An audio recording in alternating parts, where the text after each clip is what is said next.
ये प्रोटेस्ट सिर्फ टैरिफ्स या अमेरिकन कॉन्स के बारे में नहीं है, अमेरिकन एग्रीकल्चर प्रोडक्ट्स के बारे में नहीं। और तीसरा पॉइंट, इनोवेटिव फ्रीडम। सरकार हर 2 दिन में एक्सपोर्ट बैन नहीं कर सकती, किसान को सर्टेनिटी चाहिए। इंडिया के प्रोडक्शन की अगर हम बात करें तो उसमें हम सफेद हाथी की तरह हैं, लेकिन जब इनकम के मामले में हम खुद को देखते हैं तो हम चींटी के समान भी नहीं हैं। यूएस का annual export value 190 billion dollar से भी ज्यादा है, और भारत जहां पर लगभग 42 से 46% वर्कफोर्स एग्रीकल्चर के ऊपर डिपेंडेंट है, कृषि पर डिपेंडेंट है, वो सिर्फ 50 से 55 बिलियन डॉलर्स के एक्सपोर्ट कर रहा है। भारत यूएस की ट्रेड एग्रीमेंट से हम कर सकते हैं। किसान यूनियंस इस डील को टोटल सरेंडर टू अमेरिका बता रहे हैं। वो ट्रस्ट डेफिसिट का फेलियर था, लेकिन कानून वापस ले लेने से प्रॉब्लम सॉल्व नहीं हुई कि क्या भारत का करंट एग्रीकल्चरल सिस्टम अब ऑब्सोलीट हो चुका है, और क्या देश को बहुत अर्जेंटली नए किसान कानून की जरूरत है, यानी कि फार्म लॉज 2.0। दोस्तों, भारत एक बार फिर से किसान आंदोलन की चपेट में आ चुका है, लेकिन इस बार मुद्दा सिर्फ एक प्रोटेस्ट या किसी एक ट्रेड डील का नहीं है। यह आंदोलन एक बहुत बड़े और बहुत अनकंफर्टेबल सवाल को हम सबके सामने लेकर आ रहा है कि क्या भारत का करंट एग्रीकल्चरल सिस्टम अब ऑब्सोलीट हो चुका है, और क्या देश को बहुत अर्जेंटली नए किसान कानून की जरूरत है, यानी कि फार्म लॉज 2.0। इस डिबेट का इमीडिएट ट्रिगर संयुक्त किसान मोर्चा और सेंट्रल ट्रेड यूनियंस के नेतृत्व में चल रहा अभी का प्रोटेस्ट है, जिसका सीधा सीधा संबंध 7 फरवरी 2026 को अनाउंस होने वाला भारत यूएस की ट्रेड एग्रीमेंट से हम कर सकते हैं। किसान यूनियंस इस डील को टोटल सरेंडर टू अमेरिका बता रहे हैं। उनका कहना है कि अमेरिका के हेवीली सब्सिडाइज्ड एग्रीकल्चर प्रोडक्ट्स जैसे कि एप्पल्स, आलमंड्स, सोयाबीन, ये इंडियन मार्केट में डंप होने से डोमेस्टिक फार्मर्स की इनकम को बहुत सीवियर डैमेज पहुंच सकता है। और हाँ दोस्तों, ये जो कंसर्न है, ये जो चिंताएं हैं, ये हाइपोथेटिकली या बनावटी नहीं है। ऑलरेडी अगर हम आंकड़ों को देखें तो जनवरी से नवंबर 2025 के बीच भारत में यूएस से आने वाले एग्रीकल्चरल इंपोर्ट्स 34% बढ़कर 2.9 बिलियन डॉलर्स पहुंच गए हैं। लेकिन अगर आपको लगता है कि ये जो पूरी कहानी है ये सिर्फ ट्रेड डील से जुड़ी हुई है, तो दोस्तों आप इस पूरी पिक्चर का एक सबसे बड़ा और सबसे डरावना हिस्सा इसको देख नहीं पा रहे। ये प्रोटेस्ट सिर्फ टैरिफ्स या अमेरिकन कॉन्स के बारे में नहीं है, अमेरिकन एग्रीकल्चर प्रोडक्ट्स के बारे में नहीं है। ये भारत के एग्रीकल्चर सिस्टम की उस क्रोनिक बीमारी का सिम्टम है जिसका इलाज दशकों से हम लगातार पोस्टपोन करते जा रहे हैं। ट्रेड डील सिर्फ एक ट्रिगर है, असली प्रॉब्लम सिस्टम के अंदर डीपली एम्बेडेड हमारी स्ट्रक्चरल वीकनेस है। आज भारतीय किसान के दिल में जो डर है कि वो ग्लोबल कंपटीशन के सामने टिक नहीं पाएगा, वो डर एक अनकंफर्टेबल सच को हम सबके सामने एक्सपोज कर रहा है। यह इस बात का सबूत है दोस्तों कि हमारा सिस्टम फार्मर को एम्पावर कर ही नहीं रहा, बल्कि आर्टिफिशियली प्रोटेक्ट करने का नाटक करके उसे स्ट्रक्चरली कमजोर बनाता जा रहा है। जस्ट इमेजिन, सोचिए, दुनिया की सबसे बड़ी खेती योग्य भूमि होने के बावजूद हम दुनिया से कॉम्पीट करने में डर रहे हैं। यूएस में जो फार्मिंग है वो उनकी वर्कफोर्स का सिर्फ 1.3% हिस्सा है, लेकिन वो दुनिया के लार्जेस्ट एक्सपोर्टर्स में से एक हैं।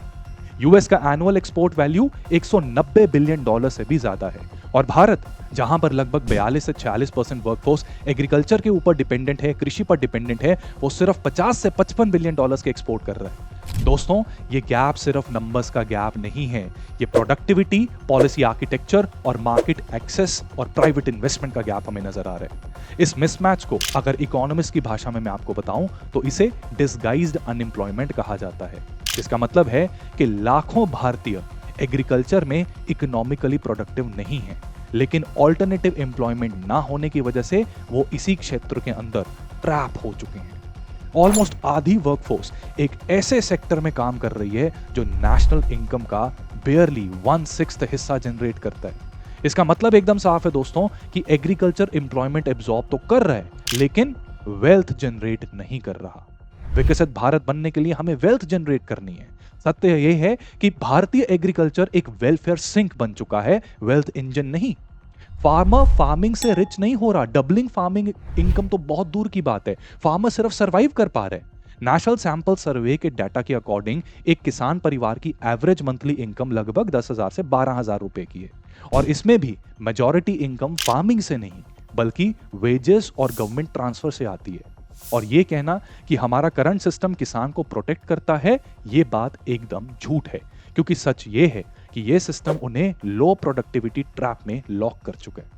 इसलिए असली सवाल ये नहीं है कि US trade deal Indian farmers को हर्ट करेगी या नहीं करेगी।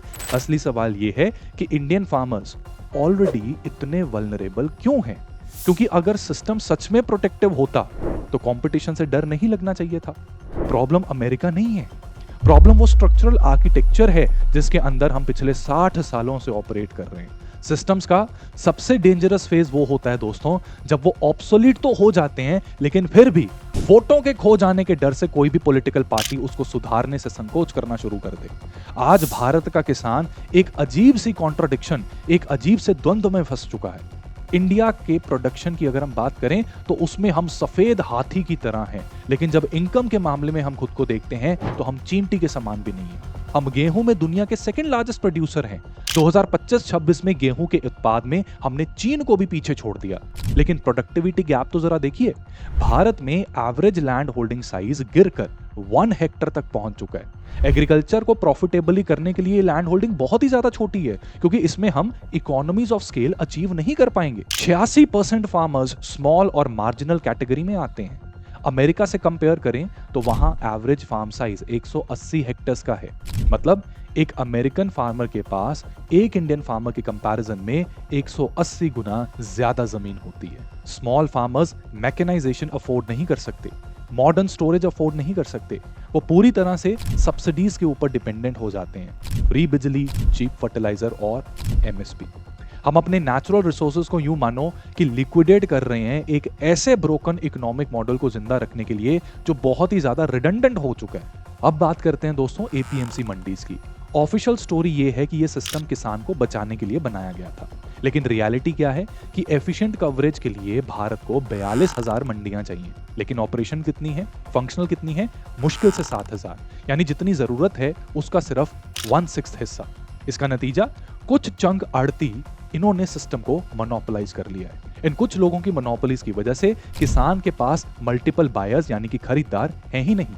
कंज्यूमर अगर खरीदने के लिए 100 रुपए दे रहा है तो किसान के पास सिर्फ 25 से 40 रुपए आते हैं। बाकी का सारा पैसा ये इंटरमीडियरीज यानी कि बीच के लोगों के पास चला जाता है। जो सेफ्टी नेट्स बनाए गए थे वो अब कंटीली वायर्ड फेंस की तरह बन चुके हैं। और ऐसी सिचुएशन के लिए पंजाब में एक कहावत है, उल्टी वाड़ खेत को खाए। अब इसका सोल्यूशन क्या है? दोस्तों 2020 के फार्म लॉस का फेल होना एक इकोनॉमिक लॉजिक का फेलियर नहीं था, वो ट्रस्ट डेफिसिट का फेलियर था। लेकिन कानून वापस ले लेने से प्रॉब्लम सॉल्व नहीं हुई। बस यूं मानो कि आपने एक टिकिंग टाइम बॉम्ब के ऊपर पॉज बटन दबा दिया। हमें वही लॉज वापस नहीं चाहिए जो रिपील हुए, हमें एक स्मार्टर और न्यूएंस्ड वर्जन चाहिए उनका, जिसमें हमें 3 चीजों का ध्यान रखना होगा। सबसे पहले, सेफ्टी नेट हटाए बिना हमें मोनोपोली को तोड़ना है। किसान के उत्पाद के सही दामों को इंश्योर करने के लिए हमें रेगुलेटेड सरकारी मंडी और प्राइवेट मार्केट्स दोनों की जरूरत है। Second point, contract farming. Contract farming कानूनी कवच के साथ होनी चाहिए। हमें फास्ट ट्रैक कोर्ट्स चाहिए ताकि कोई भी कंपनी किसान को धोखा ना दे सके। और तीसरा पॉइंट, इनोवेटिव फ्रीडम। सरकार हर 2 दिन में एक्सपोर्ट बैन नहीं कर सकती। किसान को सर्टेनिटी चाहिए कि जिस फसल के बेहतर उत्पाद के लिए अगर वो अपने प्रोडक्शन मेथड्स को चेंज या इनोवेट कर रहा है तो सरकार उस फसल के एक्सपोर्ट्स या इंपोर्ट्स पे कोई सडन पॉलिसी चेंज नहीं करेगी और किसान को पूरा मौका दिया जाएगा to harness the benefit of his hard work and innovation. So दोस्तों, आज जो फैक्ट्स एंड डाटा मैंने आपके साथ शेयर किया, इनको देखते हुए हमें यह समझना पड़ेगा कि यूएस ट्रेड डील एक खतरे की घंटी है, एक वार्निंग बेल है। यूनियंस सही हैं कि ऐसी डील जो इंडियन मार्केट्स को यूएस एग्रीकल्चरल प्रोडक्ट्स के लिए ओपन कर रही है, उसके लिए किसान तैयार नहीं है। लेकिन उनका सोल्यूशन अपनी मार्केट्स के दरवाजे को बंद करने में नहीं, ये तो उल्टा एक मायाजाल बन सकता है। आप हमेशा के लिए सब्सिडी देकर प्रॉस्पेरिटी नहीं ला सकते। मौजूदा डिबेट में मुद्दा ये नहीं है कि हम प्रो फार्मर हैं या फिर प्रो कॉर्पोरेट। इस तरह की बाइनरी चॉइस करना हम सबको असली मुद्दे से भटका रहा है।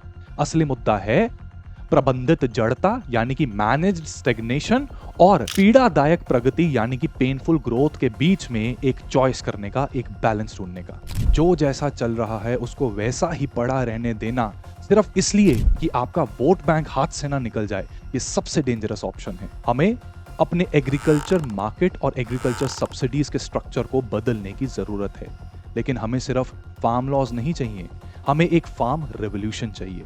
और हर एक दिन जो हम इस डिले को आगे बढ़ाते जा रहे हैं, पोस्टपोन करते जा रहे हैं, उससे हमारी फार्म रेवोल्यूशन के लिए जो एक कीमत हमें अदा करनी है वो लगातार बढ़ती जा रही है। इस वीडियो में डिस्कस हुआ अगर ओपिनियन आपको अच्छा लगा तो वीडियो को लाइक जरूर कीजिएगा और इस पूरे मुद्दे में आपका क्या मानना है इसे कमेंट सेक्शन में हमारे साथ जरूर साझा कीजिए और चैनल को सब्सक्राइब कीजिए। मिलते हैं अगली वीडियो में।